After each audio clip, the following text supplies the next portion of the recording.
2 number pandal में एक पीली साड़ी पहने रेलिंग से टिकी हुई महिला बैठी। 2 नंबर पंडाल में एक तो रेलिंग के पास में जहाँ पर रेलिंग है, बांस की रेलिंग लगी, वहाँ पीली साड़ी पहने जो टिकी हुई बहन जी बैठी है। ये एक ब्लूटूथ ईयरपीस है जो कि साइज में राजमा से भी छोटा होता है। ये डिवाइस एग्जाम्स में चीटिंग के लिए बनाया गया था और ये मार्केट में इजीली अवेलेबल। ये पाखंडी फर्जी पर्चा बनाकर कैसे मासूम और भोली भाली जनता को बेवकूफ बनाता है। अगर आप धाम पर जा चुके हो तो आपको पता होगा कि वहाँ पर सिक्योरिटी के लिए PTZ 360 डिग्री CCTV कैमराज का यूज किया जाता है। इसका कंट्रोल पैनल धाम में मौजूद कंट्रोल रूम में होता है। कंट्रोल रूम में बैठी उनकी टीम ऐसे लोगों को चुनती है जो भीड़ में से अलग दिख रहे होते हैं। हाँ, सिर पर सफेद तौलिया, काला बैग लिए हुए दाढ़ी वाले।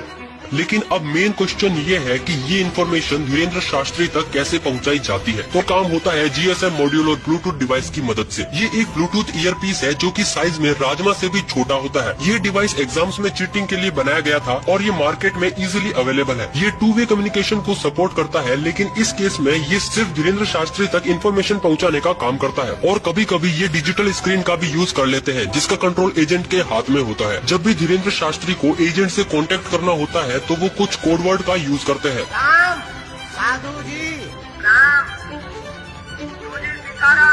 2 नंबर पंडाल में एक पीली साड़ी पहने रेलिंग से टिकी हुई महिला बैठी। 2 नंबर पंडाल में एक तो रेलिंग के पास में जहाँ पर रेलिंग है, बांस की रेलिंग लगी, वहाँ पीली साड़ी पहने जो टिकी हुई बहन जी बैठी है। किसी को भीड़ में से सिर्फ उसके पहनावे के आधार पर बुलाना काफी ज्यादा कंफ्यूजिंग हो जाता है जब तक उसका नाम ना पता हो, क्योंकि बहुत सारे लोगों ने एक जैसे कलर के कपड़े पहने होते हैं। इसीलिए यही कारण है कि हमेशा भीड़ में से अलग दिखने वाले व्यक्ति को ही बुलाया जाता है। जैसे कि किसी ने सर पर तौलिया बांधा हो, काला चश्मा लगा रखा हो या किसी ने हाथ में झंडा, नारियल, स्केच पकड़ा हो। हाँ, सिर पर सफेद तौलिया, दादा गुरुजी का चित्र लिए हुए विराजमान, गुलाबी रंग की शर्ट और सिर पर रूमाल बांधे। और जिन 2-3 लोगों का नाम लेकर बुलाया जाता है, या तो वो लोग स्क्रिप्टेड होते हैं या ये वो लोग होते हैं जिनका नाम टोकन में निकलता है। जिनको नहीं पता कि टोकन सिस्टम क्या है, ये एक अर्जी लगवाने का माध्यम है जो बिल्कुल लॉटरी सिस्टम की तरह काम करता है। बागेश्वर धाम में आयोजित होने वाले दिव्य दरबार का हिस्सा होने के लिए बागेश्वर धाम से टोकन लेना पड़ता है। इस टोकन वाले पर्चे में अपना नाम, पता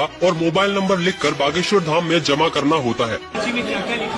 इसमें केवल नाम, नंबर और पता होता है। फिर सभी लोगों के पर्चों को एक जगह इकट्ठा कर कन्याओं के हाथों से पर्चों को चुना जाता है और दिव्य दरबार से पहले एक लिस्ट जारी होती है और ऐसे लोगों को एक दिन पहले फोन करके सूचित किया जाता है। इसके बाद इन पर्चियों के नाम से हर व्यक्ति को फोन पहुंचेगा कार्यालय द्वारा और जो तारीख उन्हें दी जाएगी उस तारीख को उनका पर्चा बनाया जाएगा।